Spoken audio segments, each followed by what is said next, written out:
and welcome to another episode of 10 for 10, 10 sports topics with the News 10 sports team.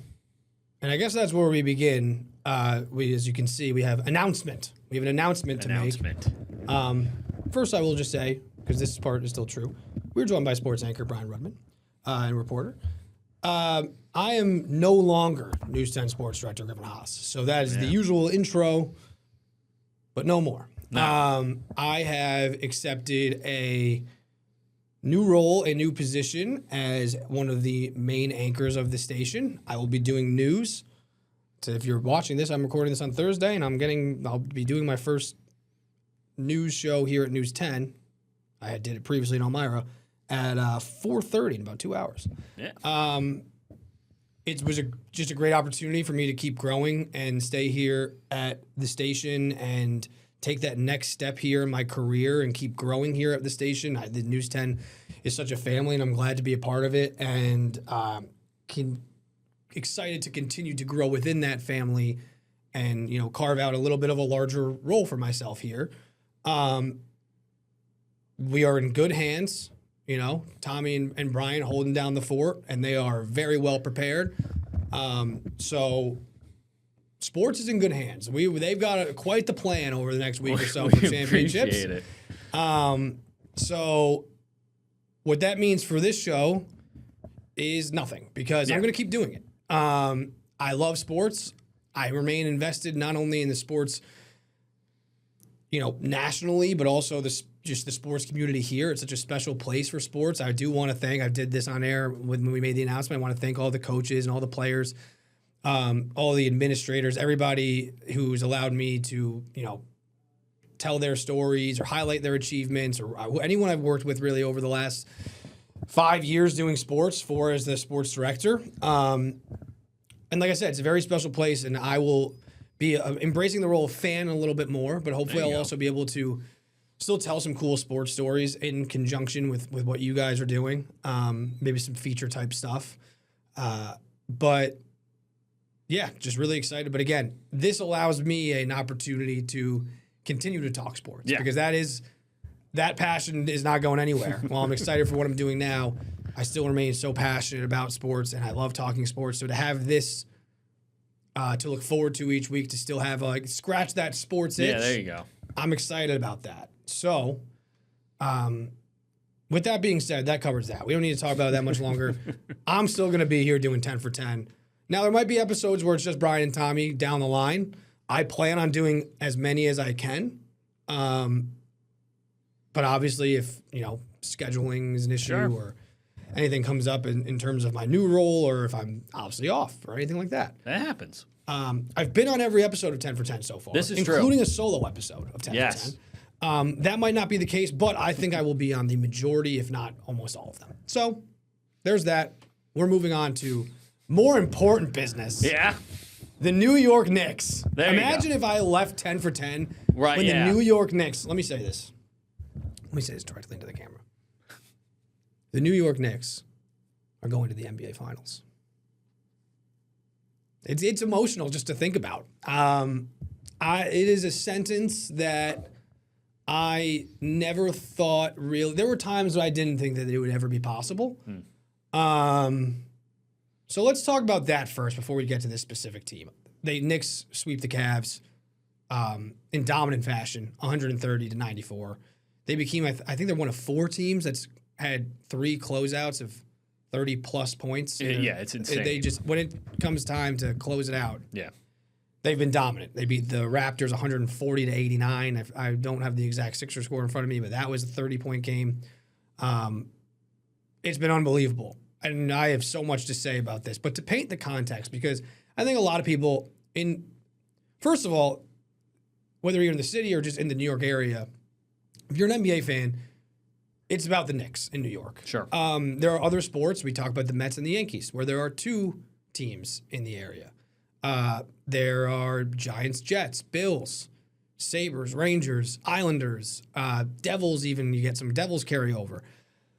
And so the Knicks are the one team that New York everybody roots for the Knicks, except for if you have Pretty some much. outside interest. Yeah. The Brooklyn Nets exist, but do they? They've got like 6 fans. Remember when they tried to take over the city with Prokhorov and then with Durant and all them? That was adorable. So everyone gets behind the Knicks. So if you're a Knicks fan, obviously you know the plight. But for maybe people who don't, who are just jumping in now, which is completely acceptable, the more the merrier to enjoy this fun ride. Being a New York Knicks fan for my lifetime, I've been alive now for 31 years, has been a largely miserable experience. I'm a Knicks, Mets, Dolphins fan. I've seen 0 championships in my life. They haven't won a championship since 1972, so that says it right there. But, they went to the finals in 99. I was 4. I was talking about this with my brother the other day. Yeah. In 1999, the last time the Knicks went to the NBA Finals, I was 4, he was 8. He's having his first child in about 2 weeks. His wife, Jackie, is Congratulations. due. Shout out to them. And I am getting married later this year. Yeah. So the 4-year-old's getting married and the 8-year-old is having a child. So that's how long it's been since the Knicks have been in the NBA Finals. So that says it right there. But the down years of, after the Ewing years when you had Isaiah Thomas leading the way. And when I was a kid, I was getting excited about Nate Robinson. Sure. Because he was 5'9" and he can dunk. And it was fun awesome. to watch. And they were under 500 almost every year. They've had 5, in between Patrick Ewing and Jalen Brunson, the wonderful man that he is, they had 5 winning seasons in 22 years. Yeah. That's including the Melo and Stoudemire years. So that's what I was going to say. So you had the Isaiah Thomas years, and those were terrible, and Marbury and Curry turned into Robinson and David Lee, Jamal Crawford, some say the best player of all time. I'm some. I love Jamal Crawford. Griffin Haas. I say that somewhat tongue-in-cheek. He's a bucket getter. So you had those years, and then the Melo years were great. And Carmelo and Stoudemire and Novak, the best year they had was a 52-win season. Yeah. And they made it they lost in the conference semifinals. Yeah. They only made it past the first round one time in those 22 years between Ewing and Brunson. So this is, again, I've said this throughout the run, this is for the people that had to talk themselves into Jordan Hill being effective with the 8th overall pick, who had to, looked at a backcourt of Langston Galloway and, Damian Dotson and thought that they might be the future. We finally found a point guard. His name is Langston Galloway. Or, the people who had to, are still waiting for Kevin Knox to live up to his draft status. This is for all of those people because, let's not forget they tried out a lineup one time with Louis Amundsen, Andrea Bargnani, I think it was Sasha Vujovic, Lance Thomas, and Damian Dotson or something. I don't know. It all getting the job done. No, it all bleeds together. And throughout all of that, Knicks fans showed up and paid crazy Madison Square Garden prices, went to games. There's a clip of a 17-win Knicks team beating the Wizards at the end of the year, and they pull it out in the end, and the Garden's going nuts because it's a basketball city.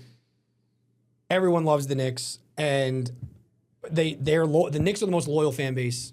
Jets are very loyal too. We'll say that.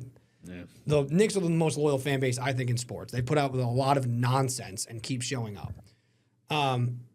And now here we are in the NBA Finals, and you have to give so much credit to Leon Rose, who finally was able to kind of take the keys from James Dolan, who is meddled in the past, but finally handed the keys over to Leon. He took his fingerprints off of this roster. Yes, and let Leon build the team, and Leon was a former agent, so it was like, okay, we'll see how this goes. And the way that he built this thing was just masterful, where it starts really with drafting R.J. Barrett third, which people didn't think they missed out on Zion and John Morant. That's not going particularly well for those teams. They get R.J. Barrett. They get quickly in the draft. They bring in Randall, and they have that team that was exciting. But then they are able to sign Brunson, and that move gets killed as an overpay by many. Oh, you missed out on Donovan Mitchell. Mm-hmm. And you bring in Brunson, And, that's just a second place. They're just spending money to spend it. Leon Rose used to be his dad's agent. He's I think he might be his godfather or something. They're very close. Yeah. So, you're just bringing him in for that reason. This isn't serious. You hire his coach you hire his dad on the coaching staff. What is this college? Blah, blah, blah, blah, blah. Right. That move gets torn apart. And obviously, Jalen Brunson has been the best thing that's happened to the Knicks franchise since Patrick Ewing, and might end up being the best thing that's ever happened to this franchise. Arguably since Walt Clyde Frazier or Willis Reed. He's been unbelievable. I mean, I don't know if you could have expected a guy who averaged 9 points a game off the bench for his first couple of years to 16 points per game. Yeah.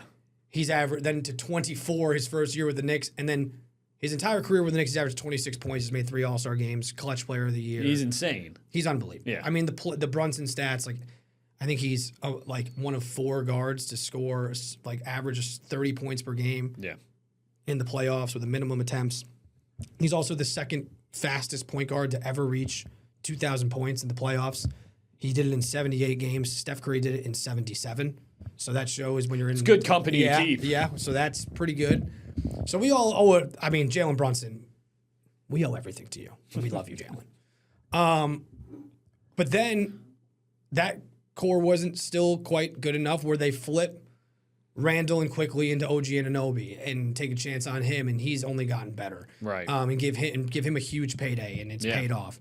They go and get Karl Anthony Towns with Randall and DiVincenzo. Yeah. They give up a first-round pick for Josh Hart, who is is he going to be a rotation player? He's been awesome. Yeah. Karl Anthony Towns has meshed with this team and has been awesome. And then you give up 5 picks for Mikal Bridges, which even as this year looked like an overpay. But if you look at the totality of that package, if you give up 5 first-round picks, DiVincenzo, Randall, Quickly, Barrett, for Brunson, Towns, Mikal, Josh Hart, that's the starting lineup. yeah, it's a pretty good package. And Leon Rose traded up in the G League draft for the second pick to be able to retain the rights to Landry Shamet, which at the time looked like an absolute nothing move. He went 11 for 12 from 3. Yeah, that was something. So he brings in Jose Alvarado, a Queens guy who gets the culture, brings him in. He's been great as the backup point guard. I mean, Deuce and Mitch, and they keep Mitchell. Mitchell's been in here since the beginning of, not the beginning, but he was on that 17-win team. Right. The way that he has built this thing has been, I'm just astounding. And I know I'm talking a lot about the Knicks right now, but I think that it's merited. It's well warranted. So that's the big picture part of it, of how they built this thing. And people do it through different ways. The Spurs, who we'll talk about in a little bit, had a lot of top picks and got lucky in the lottery. The Thunder have had a mix of picks and trades. The Knicks didn't have a top pick other than Barrett in the top 3. They built this thing the hard way with Leon Rose making moves. And every move he's made has worked. And you saw him crying at the game, which was stunning because he's so stoic all the time. And he was crying because I think he's whoa, it worked. And they bought in on culture and guys who win. That's what's been important to them. Brunson is a culture guy who wants nothing other than to win. He constantly says, it's not about me. I'm not a superstar. It's about the team. I just want to win. Yeah. OG, same way, won in Toronto. Karl, I think, has really bought into that. Yes. I think the narrative on him has kind of shifted over the last year. And then you have Brunson, Mikal, and Josh Hart, who have won championships, although Brunson reminded Josh Hart only won 1. Bridges and Brunson won 2. At Villanova together, who have won together and have done it together and have chemistry. So it's clear that this group, that intangible is something that gets overlooked. Yeah. And they have it. Yeah. And now we find ourselves, obviously, in the NBA Finals, the Knicks, but in dominant fashion. Yeah. Oh, it's been incredible. And I also think one other thing on the culture, you got to give credit to this organization for the coaching change, because after making 100%, great point. Tibbs brought them to their first Eastern Conference final since '99, and you fire him because you realize he's been great. He's not going to take you over the top. And Mike Brown has been absolutely phenomenal. And to your point about 100%. how dominant they've been, the adjustments they made after Game 3 of that opening round series, that's real. I mean, listen, this team's gotten hot shooting, but the strategical adjustments that they made after that has been huge, and running the point center through Cat has been absolutely phenomenal. Yep, and they've done that and then had to switch back to Brunson a little bit this series being the distributor, but they've kind of been able to do both, which gives them answers for whatever the defense presents them. Sure. They can go to Cat, they can go to Brunson, they have options. And what I think is really interesting about the Cat thing, too, is I was watching, I think it was Ian Begley from SNY was talking about it, but how much he talked to some people in the organization, how much it reinvigorated Mikal Bridges, who shot like 70% from the field in this series, basically. And OG, because it's no longer, well, we're going to wait around the perimeter and see if Brunson doesn't get a shot off. Yeah. We'll be there ready to shoot it. There's now movement where Brunson's moving off ball and OG and Mikal, and everyone is more involved. And I think everyone has now, it sparked the whole team. It's a really fun offense to watch when they're running it. And Brunson doesn't care. He's like, this is awesome. They're winning. So that's all he cares about. Mike Brown, that's a great point. Deserves all the credit because he was getting ripped. I was ripping him. I don't know if I did it publicly, but definitely privately. Yeah. About, when they lost those 2 games to Atlanta, they looked lost offensively, and he made that adjustment. And Karl Anthony Towns, I think, suggested it. So shout out to him, too. But Mike Brown had to implement it. Tibbs doesn't make that adjustment. It just is what it is. He's a good coach. And he also doesn't have the Knicks aren't as fresh because he wouldn't go into the bench all year long. And Mike Brown said it's about the end. Like, it's about these guys being fresh at the end. And also, these guys believing in themselves and having roles at the end. Landry Shamet didn't play really. The role players have been phenomenal. Landry Shamet played late in the playoff run when Tibbs was kind of running out of options. But, he didn't play much. And look at what he's doing for them. Yeah. And so going deeper down the bench has helped. Their depth has been one of their biggest attributes. Where Jordan Clarkson's almost not really seeing as many minutes now, but they have so many options. Mike Brown deserves all of the credit in the world. And again, I mean, one more big picture point, and we could talk a little bit about the series before we got to move on. But during that stretch, like I said, between Ewing and Brunson, there were 22 years. They had 5 winning seasons.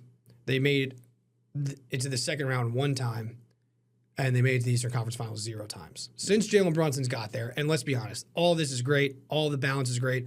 Jalen Brunson is the straw that stirs the drink. We talked about him in Game 1 in terms of what he did to bring them back. He's the guy, and you need the guy. He's the 1A guy. Sorry, Becky Hammond. He's a 1A. That's a whole other conversation. Since then, in his 4 years, they've made it to the second round all 4 years, where they made it once in the 22 years before. Right. They've made it to the Eastern Conference twice. They made it 0 times before.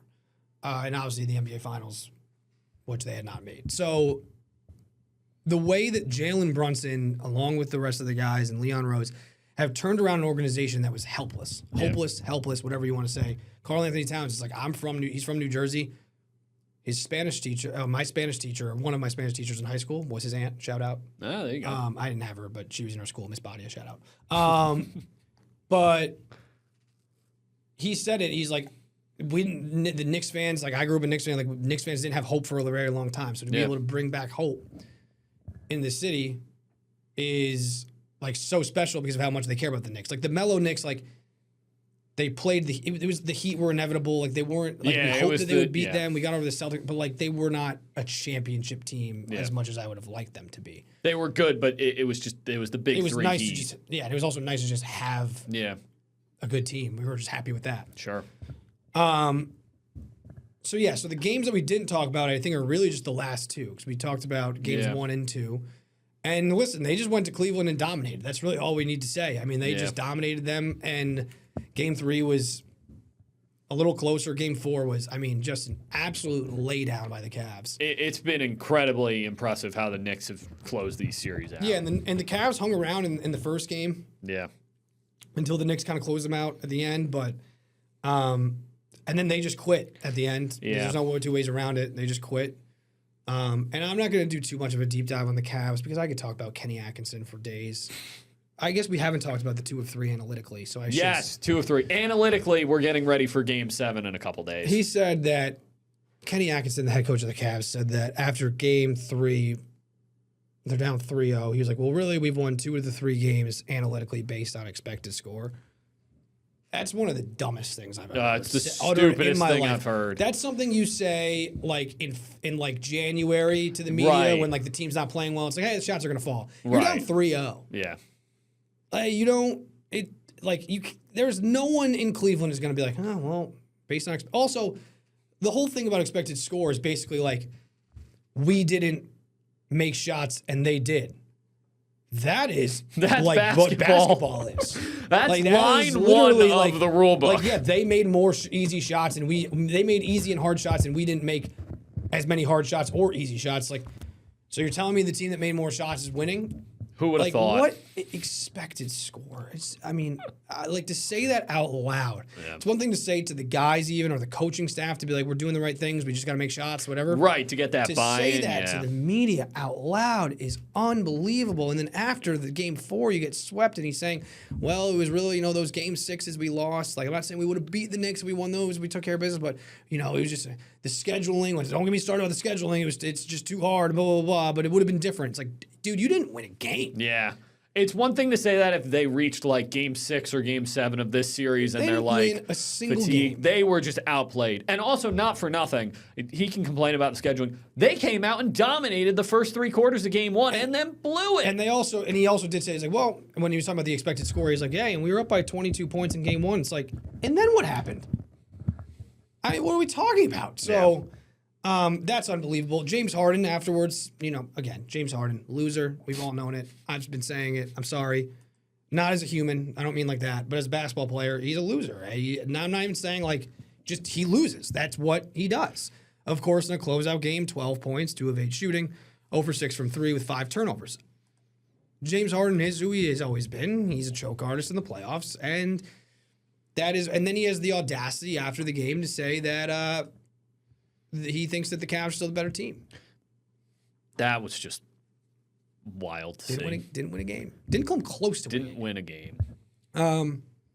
So yeah, I mean, I know I could speak for all Knicks fans. It's just such an invigorating team. I mean, 11 games in a row. We haven't even said 11 games in a row. Yeah. The most dominant stretch It's insane. over that It's span. crazy. They've outscored their opponents by more than anyone over that span in playoff history.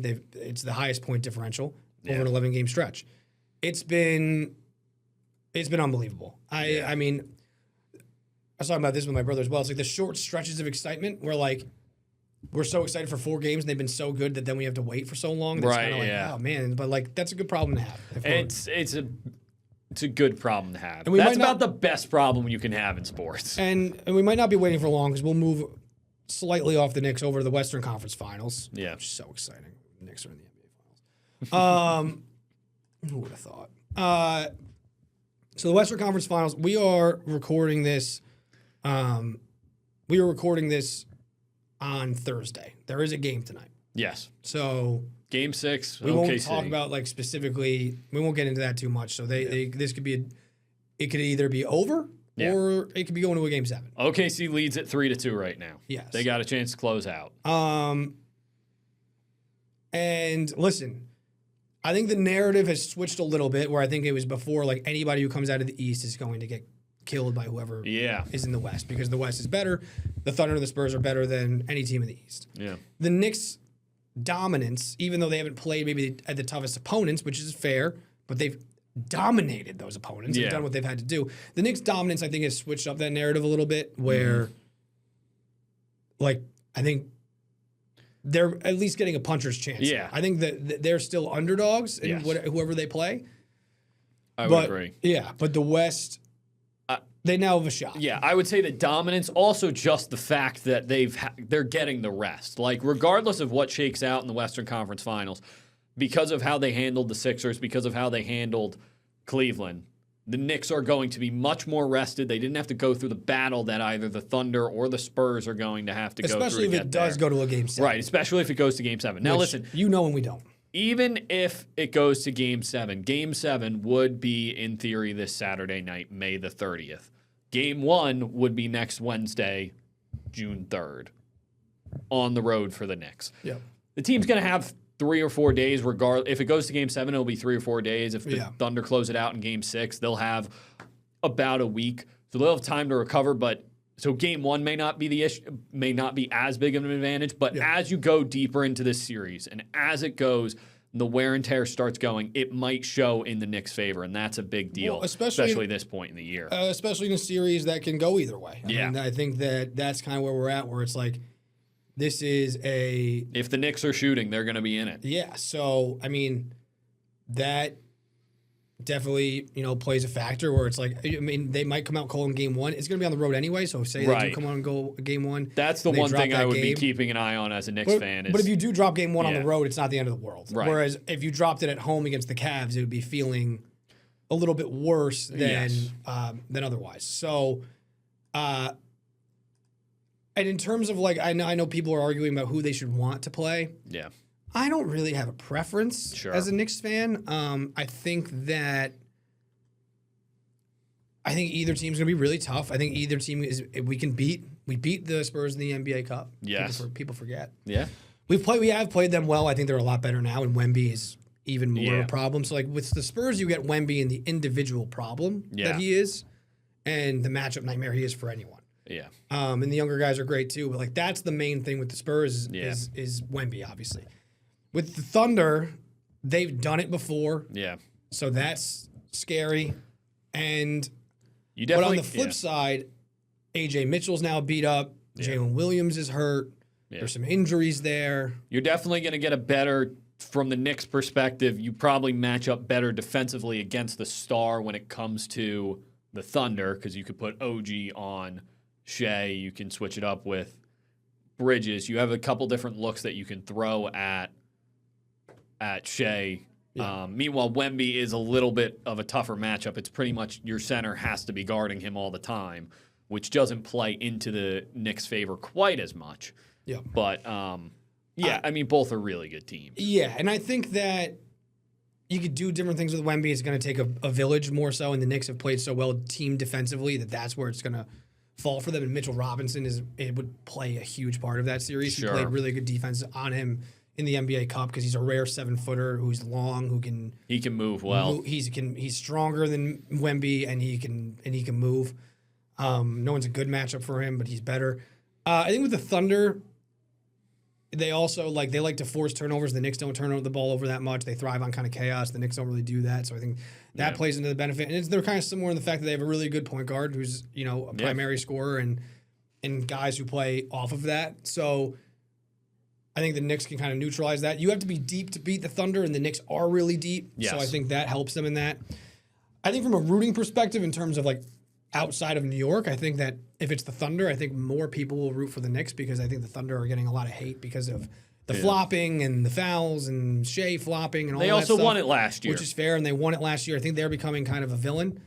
Where the Spurs, I think, would be probably a little more split because people like Wemby, even though the Spurs they're young. They've won so much, but it's a completely different team. It's been a while. So I don't have a preference.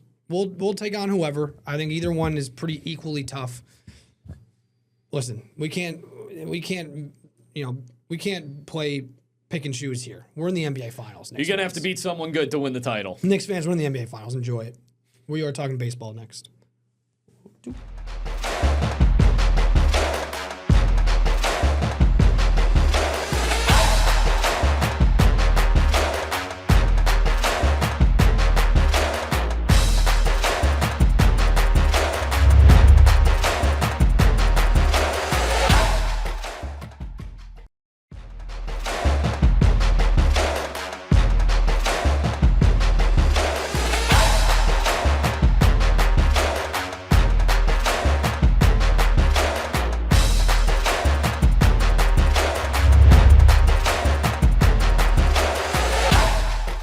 All right, welcome back to 10 for 10. We are moving over to baseball, and we will start with the New York Yankees. They had that blip where they, dropped the series to the Orioles and the Mets.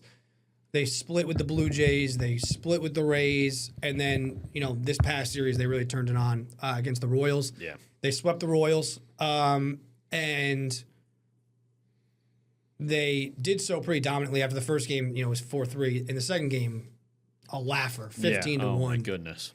And to see the bats get going, which have been quiet up and down the lineup, I think that was a great sign for them. Every player that started the game had 2 or more hits for the first time in Yankee history. I believe we were talking about it. Yeah, that's what they were saying on the Yes post game. So if that's wrong, blame them. Rosario homered twice, Grisham homered, Chisholm homered, Volpe homered. Volpe went 3 for 6. Volpe, gets a lot of hate. The guy is now hitting 257, not bad. He's been pretty good since he's come back up. His OPS is 838. Yeah. So that was a great sign in that game. Yeah. I honestly think the biggest takeaway, though, from the weekend was Garrett Cole, because obviously coming back from Tommy John, especially a pitcher who's older, you really never know what that's going to look like. And his first start, he went 6 scoreless. I would say that it was kind of like 2 strikeouts, 3 walks. It was a little more like battling. He just kind of was grinding it out against a good Rays team. Yeah. This performance, he was dominant. 6 2/3, 4 hits, 10 strikeouts. 2 games after coming back from Tommy John at 35 years old. That is for a team that doesn't have Max Fried right now and is still waiting to get him back. Yeah. Eventually, if you can get a rotation with a healthy Fried, Cole pitching like this or at a high level, and obviously Cam Schlittler the way that he's pitched, that's scary in a playoff series. That's something that they haven't really had. So they have been, again, the Royals, listen, they're not very good. 22-34. But Yankees don't care about that. You got to win the games, and they did so in dominant fashion. Yeah, I think I agree with you. The way Garrett Cole has come out off this injury is not only very impressive, but very important for the Yankees. Because we keep talking about this team is going to make it to October. It's about what they do there. If Garrett Cole can pitch at a high level, they set themselves up to be in positions to win ball games. And I think no matter how you slice it, coming off of Tommy John, your first 12 2/3 innings to not give up a run, give up 6 total hits and strike out 12. This guy, he's been dealing one way or the other. Even with the Tampa Bay game's a grind, but that's what you got to do against good teams. You got to grind your way through lineups, and he still made it 6 scoreless. So, I think it's a really good sign for Yankees fans. I think the offense is going to come and go, I think, a little bit throughout the season. That's kind of where they've been at so far. They've gone through down stretches and then gotten hot again. But I think if this, for years it's been this Yankees team has been about slugging, and this group is, it's really been an offense-focused group. If the Yankees can go into the playoffs where pitching is really what they're going to be leaning on in the postseason, that's usually something that leads to more success in October. And it helps because their bullpen has not been great. The bullpen's been better over the past week or so, but there are some holes in the bullpen, and I think that those will be addressed with either guys getting called up at some point or moves that you make at the trade deadline. Sure. Bullpen arms are always exchanged at the deadline. The bullpen, now never looks like it does at the end of the year for really any team. The key pieces will be there, but not, there'll be different guys around them. So that will be addressed, I think, at some point, and will probably need to be. But when you have starters like that, that mitigates that issue. Helps. Especially when Cole starts going a little deeper. It looks like they're keeping him at like 6 innings right now, pitch count. So that'll, by the postseason, he should be good to go a little deeper. Carlos Rodon had a better outing too last time out, and he's been, good. Obviously they had flashes with Ryan Weathers and Warren. Their starting pitching is really good. Yeah. It's going to come down to the lineup, and listen, they might need to make a move at third base at some point because Ryan McMahon's still hitting under 200. They might need to make a move for a catcher because both their catchers are hitting under 200. They might, there are moves to be made there. For the meantime, I think it helps them that Volpe ride it out, that he's playing serviceably and pretty well. Yeah. Because he can play short, and you can put Caballero at third, even though Caballero is a way better defensive shortstop. It gives you some versatility from day to day to get him in the mix. So I think that helps for the time being. I don't know if that's a permanent solution, but it helps for now. Again, for the most part for the Yankees, it's about what they do it's always what they do in the postseason. And there's not going to be a lot we learn along the way. But I do think right now Cole is one of those things where it's like, let's see how he pitches. Yes. Because that is going to be a factor later. So I think that is one of the only things right now that you can take and attribute to potential postseason success, where the other things are, this is what the Yankees do. Yeah, I think I agree with you. I think the Yankees, they'll have to make moves to address the bullpen. I have to imagine they're going to try to address third base similar to how they tried to address it last year with McMahon. But, I think this is going to be, I think if the Yankees can go in with good starting pitching, they would be in a much better position than they were in years past going into the postseason. Yeah, I think that's the swing and miss from the lineup is what gives them trouble. But if they can dominate, because you're playing dominant pitchers, but if you have those dominant pitchers, it changes. Because you're facing not only the best pitchers, but in order to win a World Series, you're going to have to beat the best, absolute best lineups in baseball, and you have to have good starting pitching that can get you the first 5 innings at least in a playoff game, because you start stacking innings and what you're doing. Okay, Bednar's really good in the 9th, but you have to get to him. So you got to get those bullpen arms that can get from a good starting pitcher to the bullpen arm, and you got to have guys who can get you good innings in the playoffs. I do think it helps when you need less starters. You can move a Warren, Weathers into the bullpen as well, and I think those are guys that could be assets in the bullpen to eat some middle innings if needed to kind of bridge that gap to the late guys. Let's move on to the Mets. Okay. Hey, listen, it looked like it was going to go in the right direction for the Mets. They won the Subway Series. They go to Washington. They win that 10-run game in the 10-run inning, whatever game and the extras. They win that game. They end up salvaging a split with the Nationals, who have like one of maybe the best offense in baseball, which is surprising. They go to Miami. They score 2 total runs. Yeah. Inexcusable. Offense was horrible. Soto missed some time with an illness. Doesn't matter. I mean, we're running out guys that are they just don't hit, and it's contagious. And I'm going to try to keep this brief because I could talk about this for a while. Yeah. They go to the Red Series. They lose 7-2 the first 2 nights on both nights. They have scored 25 games out of the 56 games they've played. They've scored 2 or less runs. That's nearly half of your games. Inexcusable. And then you have, in the second Cincinnati game, you have Melendez misplaying a ball, which then gets thrown into Bichette. Bichette throws it to the backstop. David Peterson is not covering. And then Mendy says, I haven't talked to him yet. But it's unacceptable, and he knows that. It's like, well, are we going to get on these guys? And then, of course, the next day it's, things are happening behind closed doors. Woo. So while a lot of these things aren't Carlos Mendoza's fault because of the guys and the injuries that they have available, those things aren't excusable, in my opinion, and you can't. They're not going to make a move right now. It's not going to happen. But that's the stuff you take a look at long term. They rally and they salvage one with the Reds yesterday in a game where the Reds stranded 17 runners on base, which was wild. Devin Williams loads the bases in the final inning with 3 walks, strikes out 3, tightrope act. So, I mean, listen, they're now 10 games under 500, and they went the 1-5 streak that they just went on. It kind of undoes some of the they had a hot start to the month, and it kind of undoes that progress. So now you have to kind of start over. You can't move back. You can stay even or climb up in this position, but you cannot move backwards, and that's what they did. They're still, again, it's like 7 games back in the wild card. Not that we need to be looking at wild card standings right now, but the point is, the third wild card, you're never really out of it. Yeah. But you need to turn it on, and I don't know if this team is capable unless they get guys back. Bichette looked great in the Washington series, and he is hitting balls hard. I know no one wants to hear that. I don't want to hear it. But, not getting a lot of luck. Hopefully he gets it going. Vientos, I mean, God, I can't with Mark Vientos anymore. Or Brett Beatty. I'm sorry, guys. You're just not. It's not it. They're not the corner end. They're not the corners of the future. It just is what it is. We've done this long enough. Vientos is hitting 224. Beatty's hitting 230, and slugging 345. I mean, what are we doing? It's enough. At least we're figuring that out now. And Vientos has moments where he looks like, oh my God, he can hit home runs, and man, he's hitting the ball, and then all of a sudden he just can't hit anything. So I can't watch that anymore. Semion's washed. I'm sorry. He just is. He looks so slow out there. To have any shot, they're going to need to scuffle and kind of stay in this until they can get Lindor back possibly next month.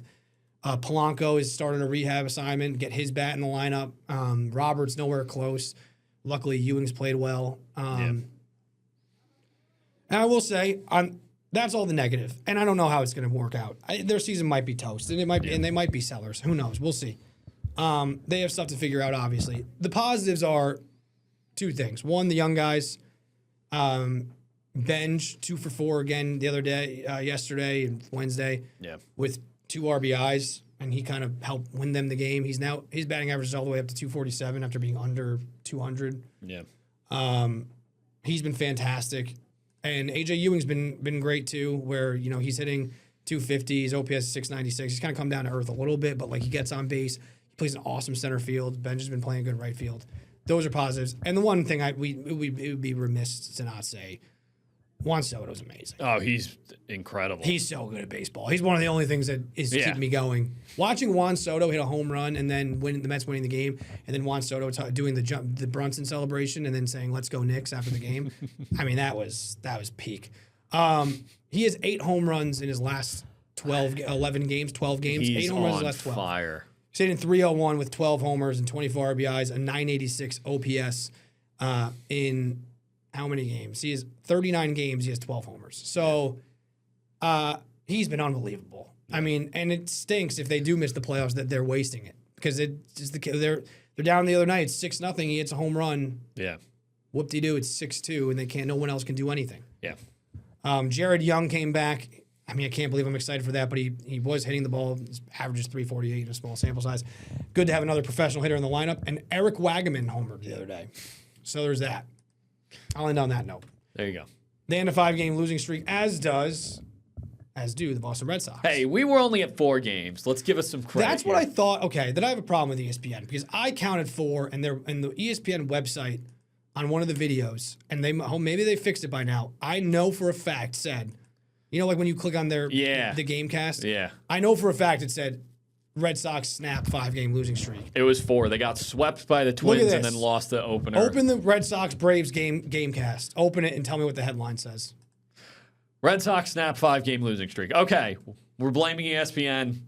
Red Sox. I put that in my show, so thanks ESPN because I had it at 4 and then I said, it's 5. No, it was 4. They got swept in a 3-game series by the Twins, and then I'm blaming AI. There you go. Because it was probably written by AI. There we go. Yeah. Anyway, good news, bad news, kind of for the Red Sox. I think this week. I think the good news is the offense is kind of finally starting to get going. Jarren Duran had a 4-hit game, and last night on Wednesday he's hit homers in back-to-back games. The offense is starting to get going. The lefties especially are starting to go the other way and hit the ball off the monster, which is exactly what they need to do. The bad news is that even with the offense kind of turning it on, and they've scored, 8, 6, 5. They did only score 2 on Saturday, but they scored 6 on Friday coming off a sweep in Kansas City. They still got swept by the Twins, and you look at where the standings are at right now. The Red Sox were not only in all of those games, we're leading some of them. In 3 of those 4 losses, the last 3 losses of that losing streak, the Red Sox had the tying run in scoring position in the 9th inning and the winning run on base as well, and couldn't find a way to tie any of them or win any of them. Yeah, we were talking about it yesterday. They lead the league in fighting to the end losses. Yeah, they're starting. They were starting to lead the league in non-competitive losses. They were starting to get to that point. So I think it's good that the offense is starting to get there. The bullpen kind of blowing it Friday and Sunday against the Twins is tough because the bullpen's been so reliable. And, Tuesday against the Braves, they kind of just left Ranger Suarez in there for a little too long, and he kind of ran out of gas, which is, it's a tough thing to do against a really good Braves lineup. Yep. I think starting pitching's still been there as a whole. It's been really good.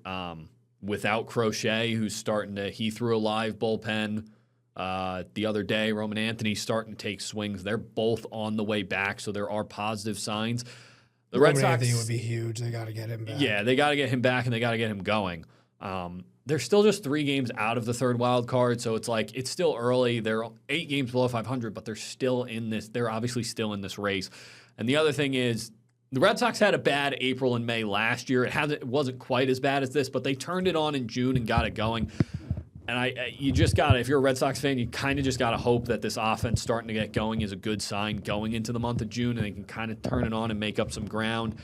And, I think we talk about Caleb Durbin a lot. They haven't been putting him in the lineup quite as much, which is good. Isaiah Kiner-Falefa's actually swinging a hot bat. Not great when the big piece that ends up leaving Rafael Devers leads to him, because Kyle Harrison's been great and ends up being like, don't worry, we're just not playing him as much. I understand your point because he's been so bad, but that is no, it's not ideal. Breslow, that was a bad move. I'll say this: Breslow, it hasn't worked out as a whole. Contreras was a great move. Contreras has been absolutely phenomenal. But listen, I think the Red Sox, they're still in it. The offense starting to come around is a good sign. They're getting guys healthy.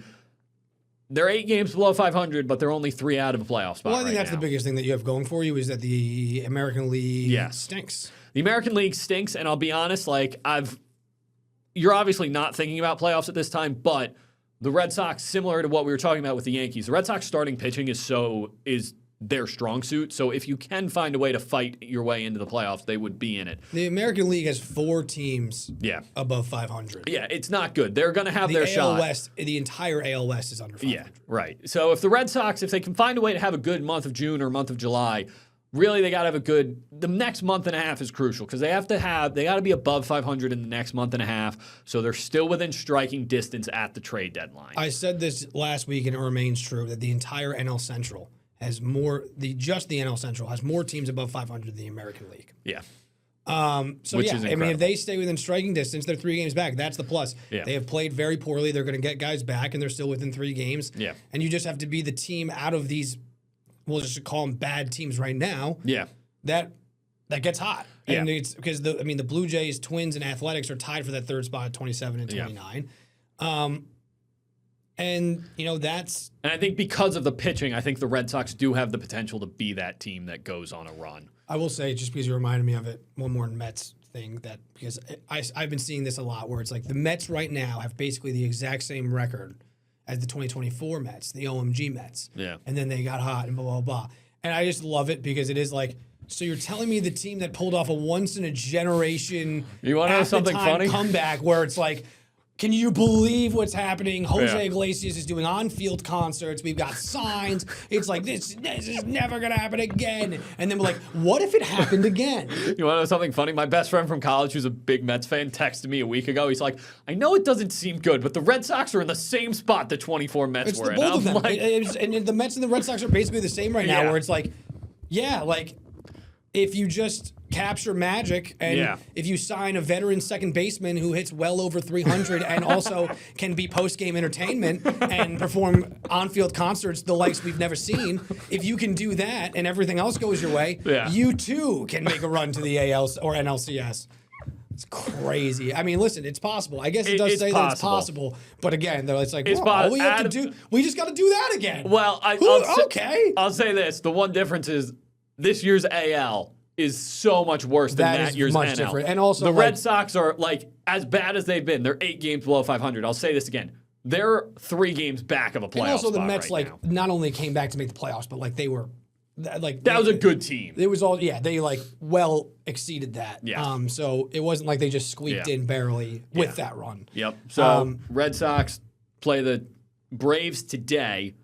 Series finale. Then they're going to Cleveland to face the Gardos. Shout out Casey. We're going to miss you. We should have mentioned at the beginning, obviously, because this is we were talking about more of the sports impact on this show. But Casey Kantz is who I am replacing. And there is no replacing Casey Kantz because he's one of the best. He's not only a phenomenal anchor, but he's one of the best people that I know, one of the best people I've had the pleasure of working with. We love Casey. We will remain very close friends, and we'll be checking in with the Gardos. I root for the Gardos. I'll take no sides with you guys. But I hope the Gardos do well in the American League. They can be one of my American League teams because KC is one of the most devoted fans to a team with him and the Guardians that I've ever seen. So shout out KC. We're going to talk ValleyCats when we come back.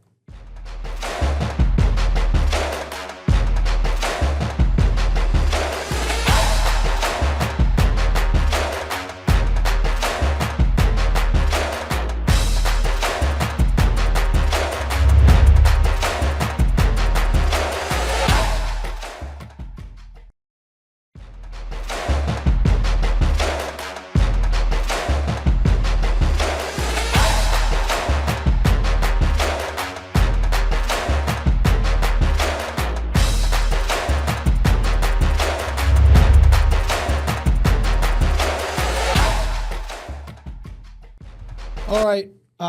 We are going to fly through these last couple. I'm just going to say that right now because we've gone heavy on the Knicks and the baseball, as we tend to do. And again, the Knicks are in the NBA Finals, so that deserves a lot of time. So we're on the Tri-City ValleyCats, and to be honest, there's really not much to say right now. Yeah. They are 3-12. They're in last place in the Frontier League. They have lost 4 in a row. Yeah, that's about it. That's they haven't really been playing all good we have to baseball. say. They're 1-9 in their last 10. Yeah. They kind of ended that losing streak and now started a new one. Yeah.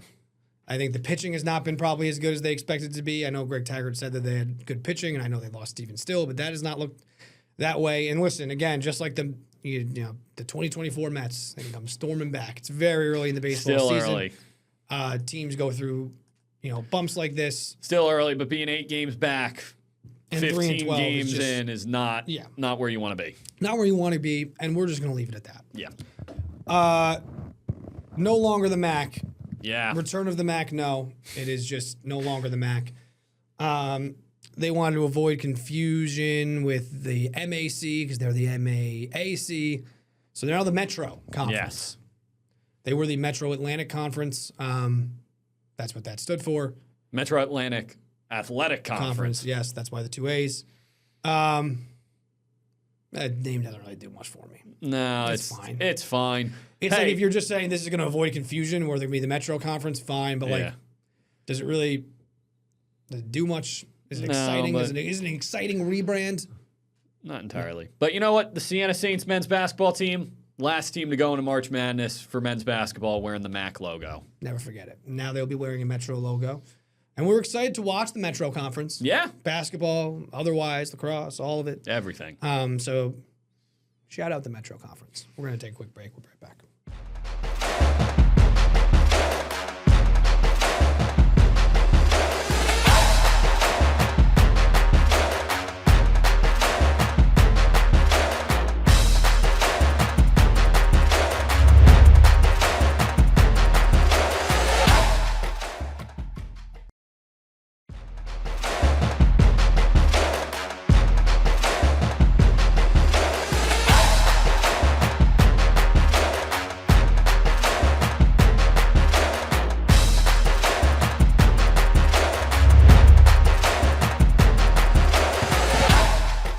All right, again, we got to fly through these here. We got 2 minutes, but we do want to touch on the Belmont next Saturday. Yeah, next week. So we are closing in, and we'll have all your Belmont coverage. We're going to have 2 Belmont specials next week. Sure. One with myself and Cassie Hudson on Wednesday, kind of all encapsulating about everything, bring on the Belmont, everything. Yep. Friday, I will be talking with Seth Merrow and Matt DeSantis about just, more of the handicapping. Right. The race itself, what we're expecting. So that will be Friday at 7, and the other special with Cassie will be Wednesday at 7. So tune in for that if you want to get more Belmont action in there. Obviously, the main story is Golden Tempo, Kentucky Derby winner, trained by Cherie DeVoe, the Saratoga native. She's going to be belle of the ball, the star of the show this weekend, deservedly so. So that'll be one that we'll be following closely. Renegade, a big contender with Todd Pletcher. Sure. These are all probables. We have to put that in there. Bill Mott will be back involved in this race. We have, looks like 3 potential Chad Brown horses, emerging market, growth equity, and Otino. So he's another local guy that will be involved. So these are, again, probables. But should be an exciting race. Yeah, we'll find out next week who's going to be in it. And, a lot of local connections, as always, when it comes to the horse racing. And, it should be a fun week. And finally, we end with Section 2. You guys are going to take it from there because I'm no longer a lot going on. You picked an interesting time to... I didn't pick it. I know. I'm just kidding.